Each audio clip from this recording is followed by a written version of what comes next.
Hello everyone, my name is Amberly and I am going to do a video for you on a part of the brain that I believe is absolutely fascinating.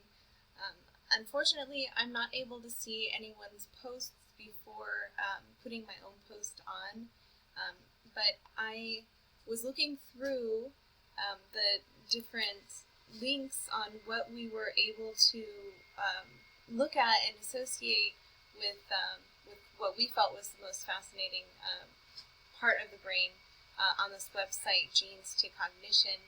And the closest that I could get to which part I thought was the most fascinating was the hypothalamus, because it had the most interrelations to this particular endocrine gland that I think is the most fascinating. They do not cover the pineal gland in here, and that's the one that I wanted to really discuss. So this is a really cool image. The hypothalamus is said to play a major role in the body's response to stress and is the cornerstone of hypothalamic pituitary adrenal axis, which is basically saying that the hypothalamus is the master control system, and it will regulate and control when the pituitary gland is going to, the anterior and posterior pituitary glands will secrete certain hormones, oxytocin, gonadotropin hormone, growth hormone. There's like 7 different hormones that the pituitary glands will secrete. I'm trying to remember them all, like the thyroid hormone, and there's a bunch of them. So basically, I think that the pineal gland is the most interesting because it's so teeny tiny, and it does not get discussed a lot. It does not get researched very much, and I don't know if that's because of how important it really is, and they're trying to mask the importance, or if it's because it's just so hard to get to in the brain. There have been studies, though, that show with MRIs the parts of the brain that are really, really working during certain times, even children, and when they're looking at particular images, and which parts are being affected the most, things like that. And they're relating like autism to the pineal gland, and the pineal gland being calcified and too much fluoride and things like that. It's very interesting, and that is actually here. I have a video, and I can put it up in the link that's on this this post that I'm going to do. But autism is linked to fluoride and melatonin, the pineal gland development, basically, and calcification. And this lady, for like 15 minutes, goes into... I can't find my car. Oh no, you can't find your car? No. Well, we need to find it, huh? Maybe it's playing hide and seek with us? Well, if you can't find that car, maybe we can find another one. Excuse me. Oh, I see it. Oh, there's the train. Okay, alright. But I can't find it. It's yellow. Oh, well, I'm sure that we'll find it. It hasn't gone very far, okay? Excuse me. So, in here, this, I wanted to show you this image of the actual, let me see if I can open this up a little bit better. Where's my car? Okay. So right here is the pineal gland. I found it. And if you look at, this is the thalamus in the brain. This is right in the center of the brain. This would be considered the right hemisphere of the brain. Here's the cerebellum, and that's how you know this is the right hemisphere, because the cerebellum, is posterior to the frontal lobe, posterior aspect of the head. Here is the midbrain. This would be the pons, the medulla oblongata here, pons, midbrain here.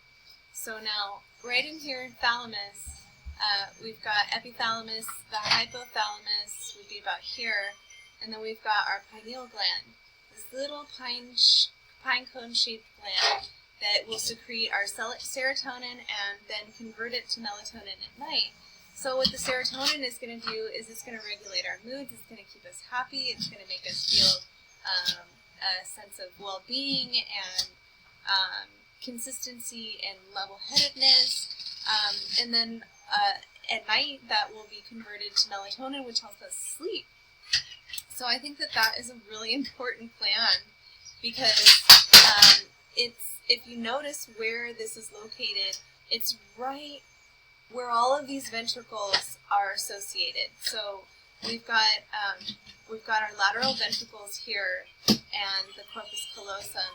Now, where the lateral ventricles are and where the third ventricle is, we have all of the cerebral spinal fluid that goes throughout our brain, goes down through here, fourth ventricle, and then down, and then back around. So then it's just constantly flowing throughout, and all of these hormones are going to be secreted and then go throughout as well. So it starts from the beginning of our day, it starts in the middle of the night, it's constantly going.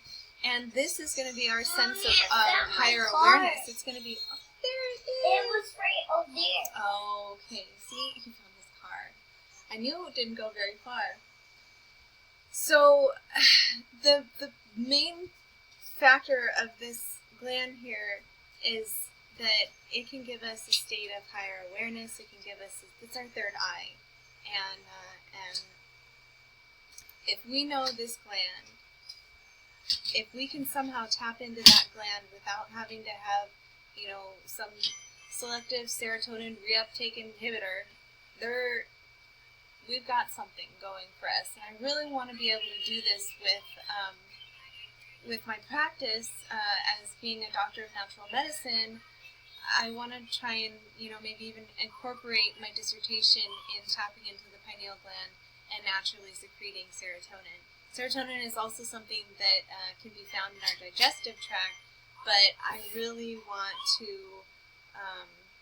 delve more into the pineal gland. Now, excuse me. This website is the Homeopathy for Women website, homeopathyforwomen.org, and it basically just goes into the pineal gland and talks about it being the seventh chakra. Chakras are energy channels in our system, in our bodies, and it's crazy that they are right next to, lined up in our systems. We've got our crown chakra, our third eye chakra, our throat chakras, our heart chakras, our sacral root chakras, all of these different chakras, and they're right next to endocrine glands. And so I really think the endocrine system and our lymphatic system is probably the most important pieces of our bodies because they control everything. They absolutely control everything. So if we can control them, somehow tap into them and make them work, then we don't need medicine anymore. We don't need allopathic medicine because we are the medicine. With plant strong prescriptions, we can just enhance it a little bit more. So back to this crown chakra, our third eye, third eye pineal gland chakra. It talks about it being a pine cone shape, and that it produces melatonin from tryptophan. Now people are going into the relevance of the pineal gland and how serotonin and melatonin are, these molecules that are created that are really simple molecules, and they somehow found, these crazy scientists found a way to make what's called dimethyltryptamine,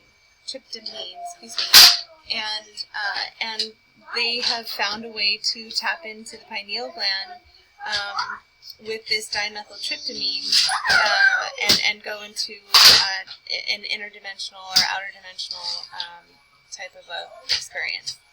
So crazy, I know. I really don't want to go into it any further than that, but just know that we make some amazing chemicals in our bodies. We do not need to be adding chemicals to our bodies with allopathic medicine.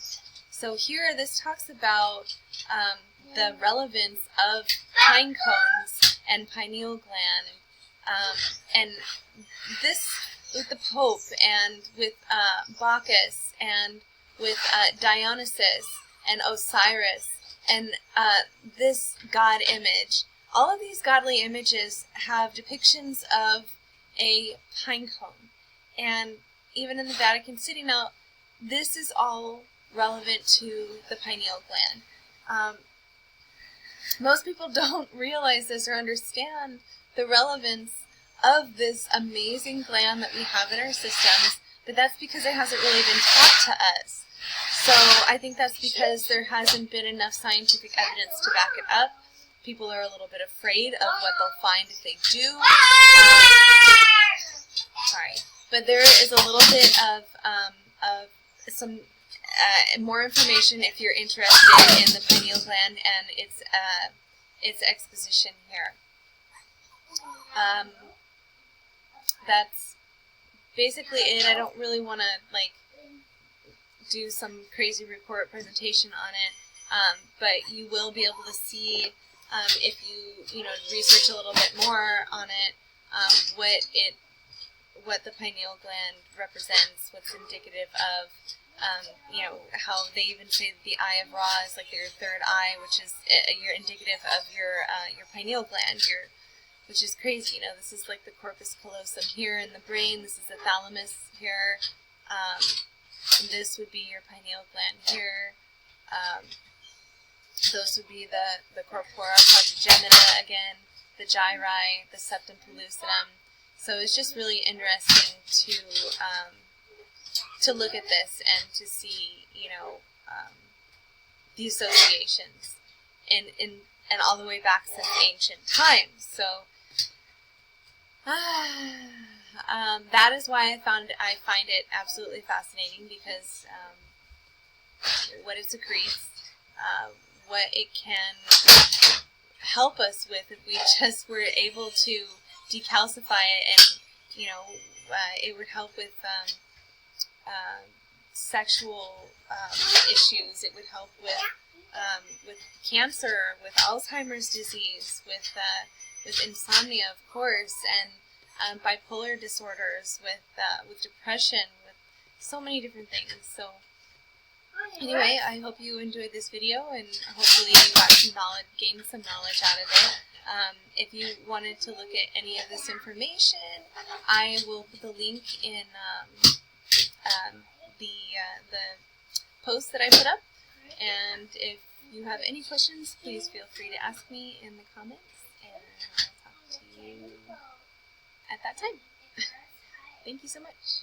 Bye. Mommy, look at the train.